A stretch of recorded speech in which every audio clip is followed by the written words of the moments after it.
Good morning, dear students. Today we will continue our previous chapter, chapter 3 of your geography's book, and we already read about major landforms and today we will read about work of a river. आज हम एक नदी के क्या क्या काम होते हैं, नदी क्या कार्य करती है, उसके बारे में पढ़ेंगे. Okay, let's start. The following water in the river erodes the landscape. कि नदी के जल से दृश्य भूमि का अपर्दन होता है. इरोड्स मीन्स अपर्दन होता है. When the river tumbles at steep angle over very hard rocks और down a steep valley. Sorry बेटा, स्टीप मीन्स गहरी. Steep valley side it creates a waterfall. जब नदी किसी खड़े ढाल वाले स्थान से अत्यधिक कठोर शैल या खड़े ढाल वाली घाटी में गिरती है तो यह क्या बनाती है? It creates a waterfall.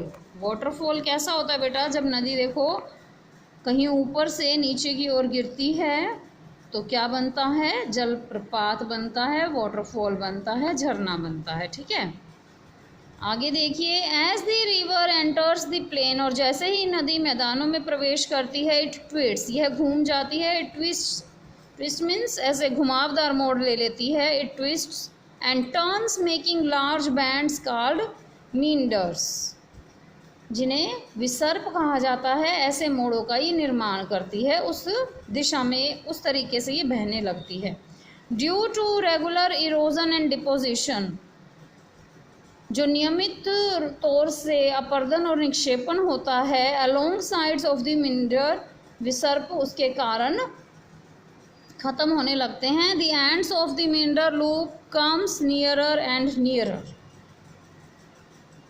तो इससे क्या होता है? विसर्प जो है लूप के सिरे निकट आते हैं और समय के साथ विसर्प लूप खत्म हो जाते हैं. In due course of time the meander loops cut off from the river, और समय के साथ ये नदी से कट जाते हैं. And makes a cut off lake, और क्या बनाते हैं? ये चाप झील का निर्माण करते हैं, एक झील का निर्माण करते हैं. इसे क्या कहते हैं?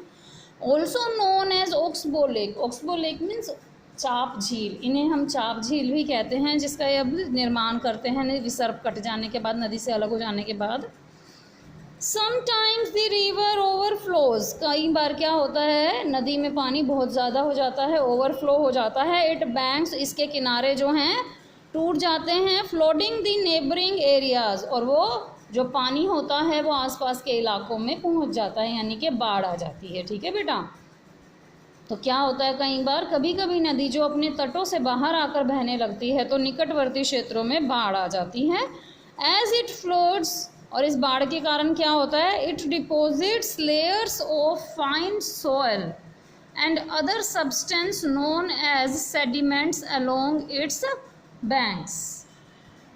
कि बाढ़ के कारण नदी के तटों के निकटवर्ती क्षेत्रों में महीन मिट्टी और अन्य पदार्थों का निक्षेपण हो जाता है. और इन पदार्थों को हम क्या कहते हैं? इन निक्षेपों को अवसाद कहते हैं. This leads to the formation of a flat fertile flood plane.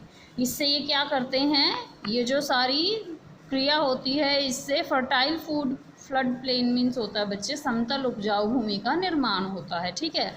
The raised banks are known as levees, इन्हें तटबंध भी कहा जाता है. जो उठे हुए भाग होते हैं, किनारे होते हैं, उन्हें तटबंध कहा जाता है. As the river reaches to the sea, और जैसे ही नदी समुद्र तक पहुंचने लगती है, the speed of the moving water decreases. Decreases means कम हो जाना, कि बहते हुए पानी की गति कम हो जाती है. And the river starts to break up into various streams known as distributaries. ये देखिए, लुक एट दिस डायग्राम बेटा.